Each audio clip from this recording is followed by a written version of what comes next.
Welcome to today's special episode. Without proper guidance, a 5-day SSB process can be overwhelming.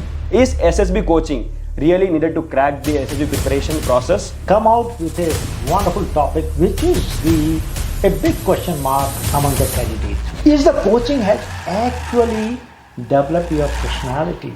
Because SSB is a personality-oriented test. Why is it that aspirants who actually go for coaching often don't want to reveal that they have been for a coaching? The guys who are successful, 95% of them has been guided. Being well prepared is what expected from every candidate. Let's look at the institutional view, because why are SSB selection centers often seen as being against this coaching?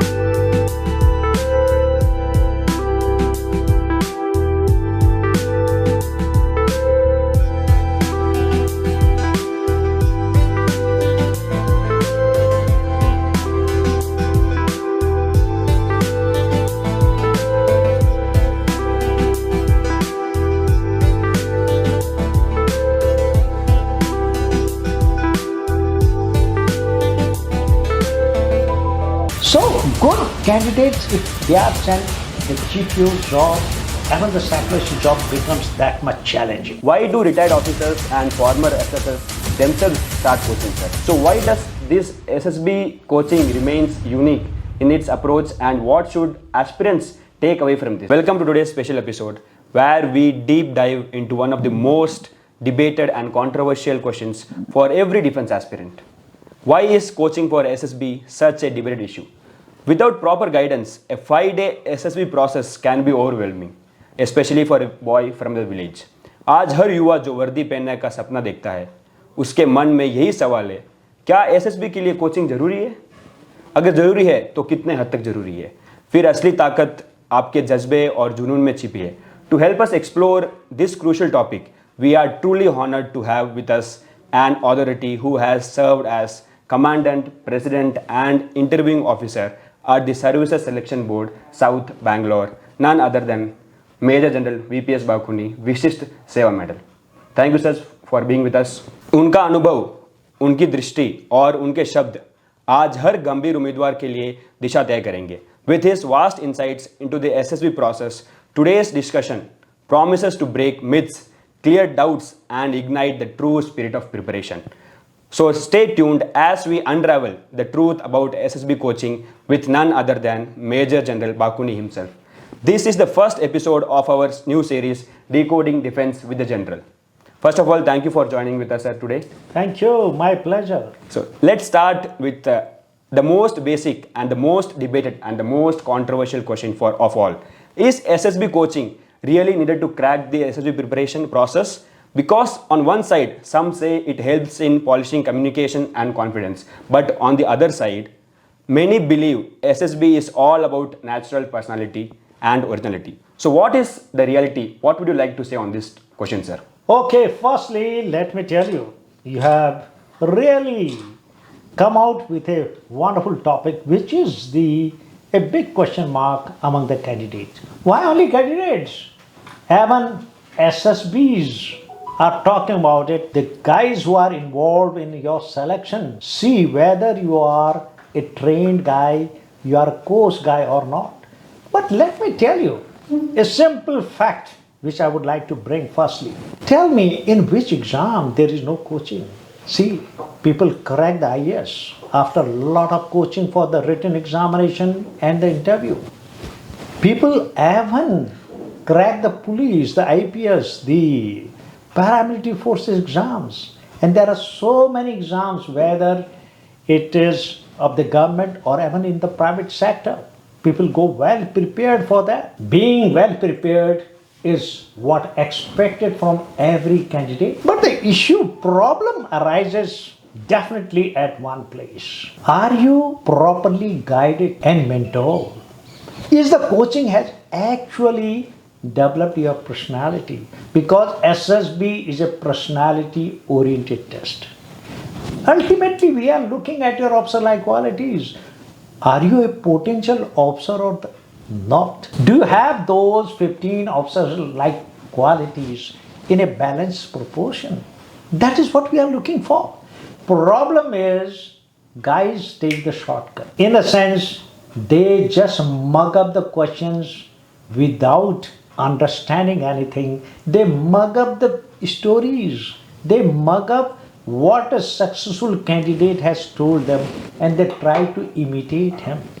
Obviously, your real personality, which we know, which will come out in the psych test, in the G2, even in the interview, is different than what mugged up answers you are giving. That is where the problem is. If you have taken training, actually you have taken more interest, which is a good sign.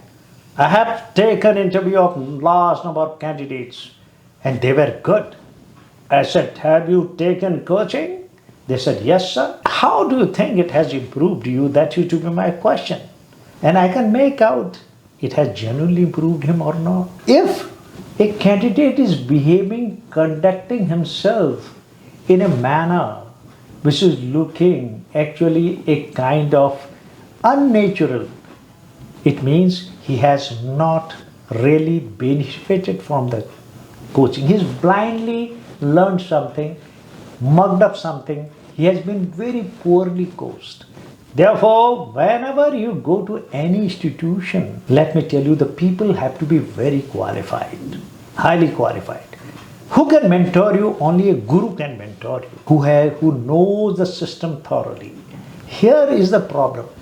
And let me tell you from this platform, if you go to any coaching center which actually mentors you and guides you, you must go. Leave no stone unturned for your SSB attempt. But never blindly learn the things and try to copy them without giving your thought. That is where the problem is. Are you getting me? Yes, sir. So we recommend coaching. Go to the best of the academies. I'm not saying you come to the SSD Short Short Academy or anything, any academy which can mentor you, which can guide you, which can develop your personality, which can help you discovering your true potential and developing those officer-like qualities. That is what we are looking for.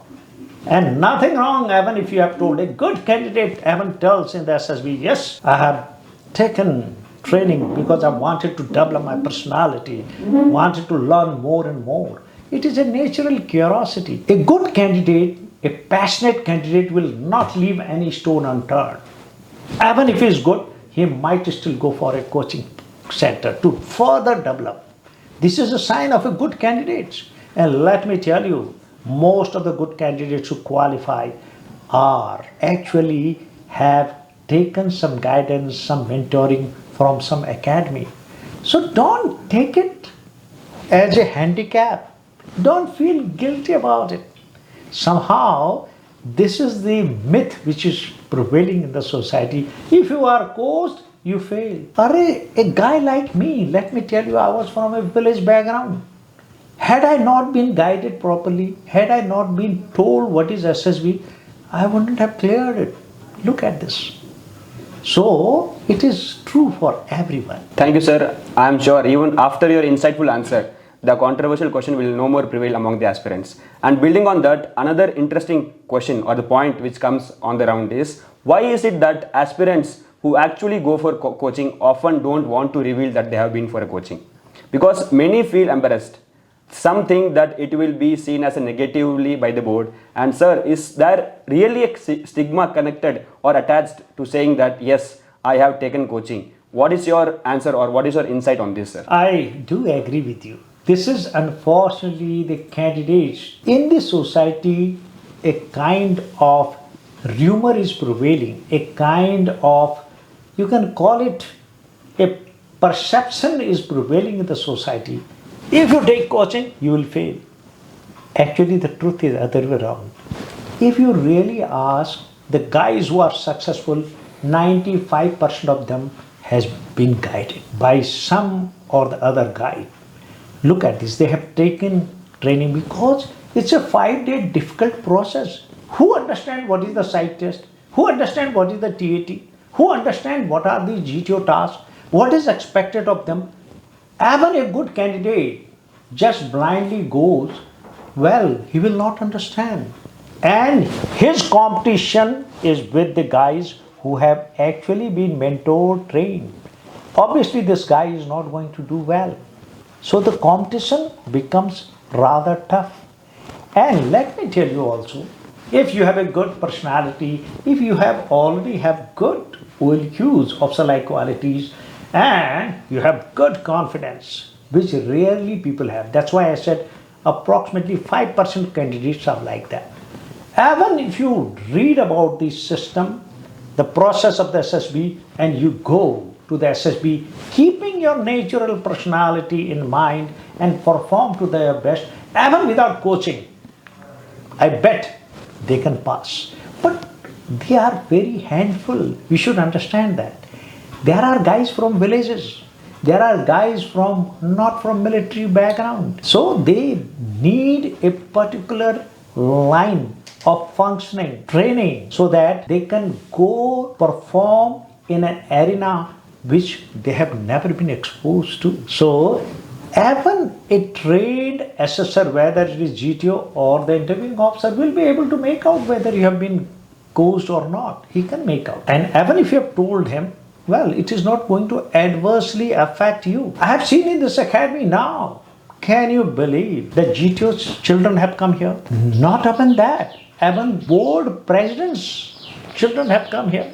Why the hell they will send? Look at that. And you ask in our academy, there are so many of them. I don't want to reveal their names, but they have come here. Look at that. In fact, my relatives' children, I have recommended them, yes, you must go. If not, you can't come to Bangalore. Go, you will get a good idea. Why the hell the senior officers of the armed forces, they send their children for a guidance or coaching? Why? Because they will be more aware. They will be better trained. They will understand the process better. And they can perform better.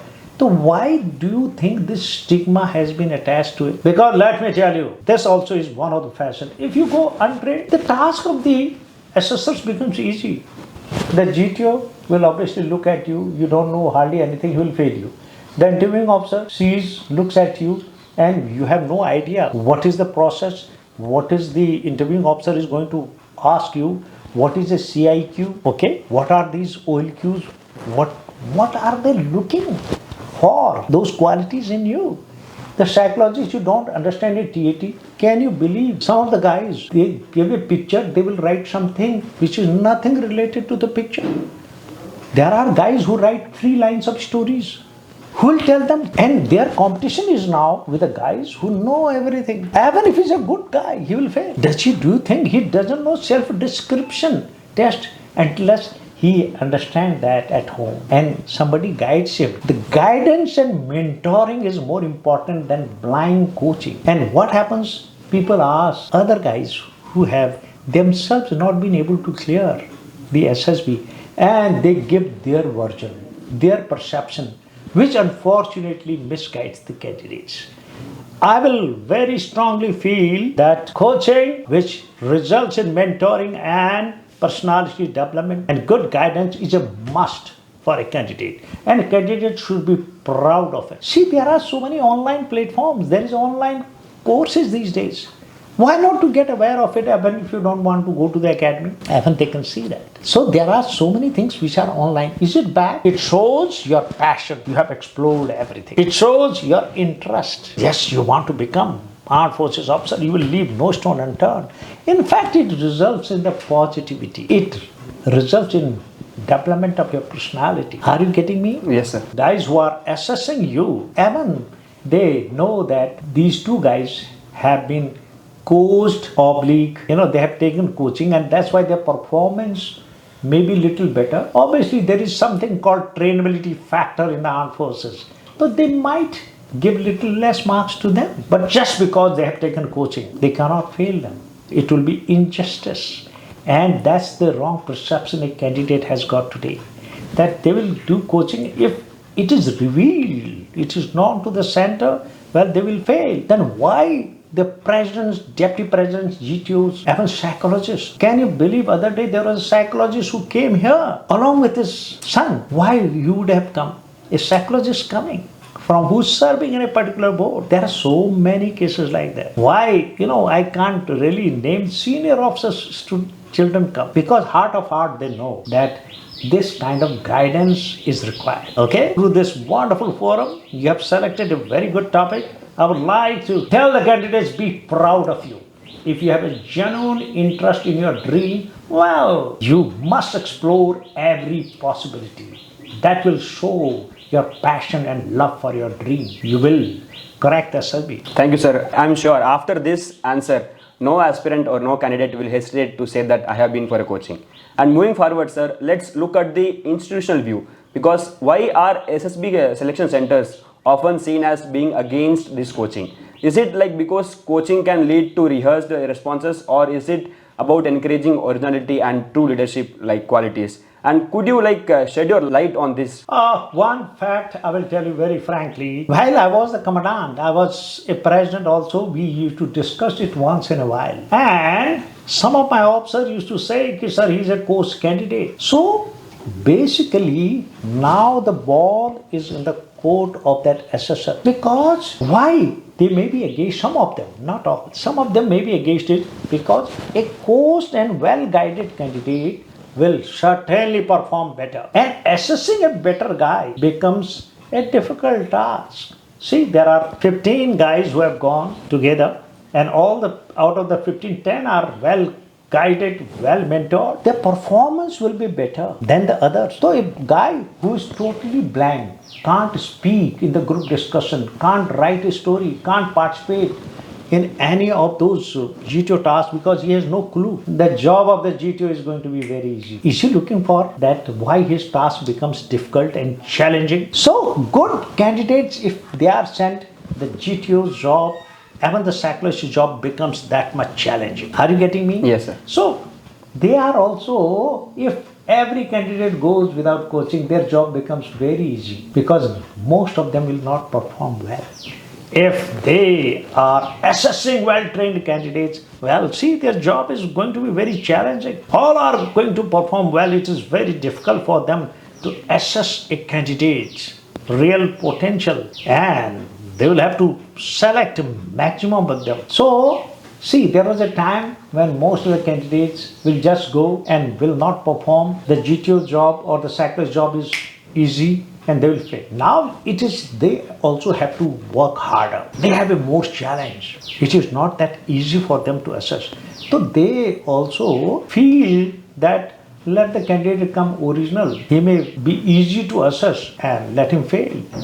Some of them, maybe not all, may be having this kind of, because the task becomes that much challenging. For interviewing officer, for psychologists, for GTO. So a well-trained candidate, well-guided candidate, they have to really assess him properly. And most of the candidates are well-trained these days, which is a good sign. And if there are been improvement in their personality, there is nothing wrong in selecting. So the GTO can actually adjust the marks accordingly. Okay? Yes, sir. As I told you, the trainability factor, or a guy from village background, poor background, not from armed forces background, he still forms better. We have a trainability factor, we can give him more marks. Okay? In Yes. the trainability factor, we can still make him pass. So that kind of power an assessor has. Yes, sir. Sir, now that's a very thought-provoking question, because if we see that if SSB official discourages coaching, why do retired officers and former assessors themselves start coaching, sir? Because they start their coaching, they start their academies. Is there a difference between guidance and coaching that aspirants should understand? Definitely. Guys, let me tell you, I would like to address all the candidates. See this. It is the need whenever there is a demand and supply. Why do you think there is so much of demand? You can't blame the retired officers or people who are opening these coaching centers.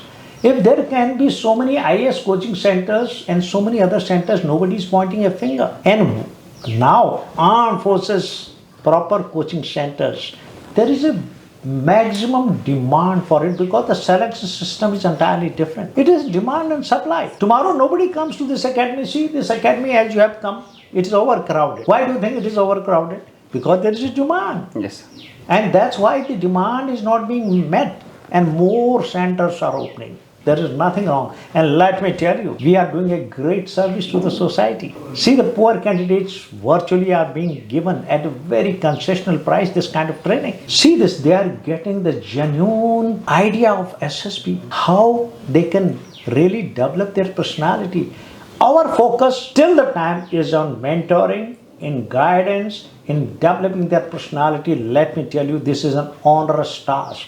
And we are proud of it. So many lives have been changed. See, more than 2,200 officers have made it. Look at this, candidates have made it and got selected. See, the kind of perception in the society we have been able to change. The kind of guidance that which has changed the lives. That's why there is a huge line, huge crowd coming up. So, it's wonderful concept for any exam, for any sports and games. If you get good coaches, see, the result is different. Even in this field, if you are a good coach, good guide, good mentor, the lives of the candidates can be changed. And that's the pious job, I think, honorable job we are doing. And everybody who is genuinely helping the candidates to develop themselves and to develop their officer-like qualities in their guidance and mentoring, I think this is an honorous job which we are proud of. Yes, sir. Thank you for, because even today we feel that even after retirement, you are still following the motto of Indian Army, service before self. And now we come to the last question of the day, sir. And finally, sir, this one relates to the larger context of competitive exams. Because in many other competitive exams and other sectors, we see that coaching is widely accepted and has become a larger industry. So why does this SSB coaching remains unique in its approach, and what should aspirants take away from this? See this, there is a mindset of a very few people who discourage this. As you have said, coaching guidance has become a huge industry today. Why this mindset only about the army training? If you are sending a soldier or a civilian to Indian Military Academy, see how much he is trained before he becomes an officer. Similarly, to appear even for this exam, which is entirely different, you need to guide him. You need to tell him, otherwise it will become a domain of only very good families, children of the armed forces officers. It will become a selected domain for them. Let it be. Every farmer's son can come for this. Anyone who has got the officer-like qualities can come for this. So this is basically now spreading. The competition has become very wide. It is not selected to the people of the army background. Can you believe today the Jeshos and Jawans children are getting selected much more in percentage? There are absolutely new entries from villages, from different backgrounds. Can you believe before it was only from North India maximum officers used to become? And you can check the record through Google's. Now from South India is also providing large number of officers. It itself speaks volumes, and you got to grant this to the coaching centers which have come up in the south. See, before that it was not there. There was not a single coaching center in the south. There were hardly any. But now things have changed and everyone is getting an opportunity. Anything else you would like to know? No, sir. Thank you so much for your insightful answer, sir. And with this, we come to the first chapter, the decoding with the generals. So I would like to thank you so much for sharing all your insightful and valuable points, sir, and clarifying these key doubts. I'm sure our listeners, whoever are listening, have gained tremendous clarity today. And to all our viewers and aspirants, if you have any further questions or thoughts, feel free to put them in the comment sections, and we will do our best to address them in the next episode with General Sir. See you all in the next episode of our series Decoding with the General. Thank you and Jai Hind. Thank you. It is wonderful to enlighten, to guide and to mentor our future candidates, guys. And don't be hesitant to seek the guidance. Let me tell you, whether you take it online, whether you come to the academy, any academy for that matter, the only thing you should keep in mind that you should be able to develop your personality. You should be able to develop your qualities. And you plan your goal of becoming armed forces officers well before time, because it will take 3-4 months. It doesn't happen that you take the coaching today and tomorrow you go for the interview. Nothing will change in your personality. It takes time. So guys, set your goals well in time. Do everything to transform your personality, develop that military mindset and develop those OLQs, and I can assure you, you will become an officer in the armed forces. All the best. Thank you so much.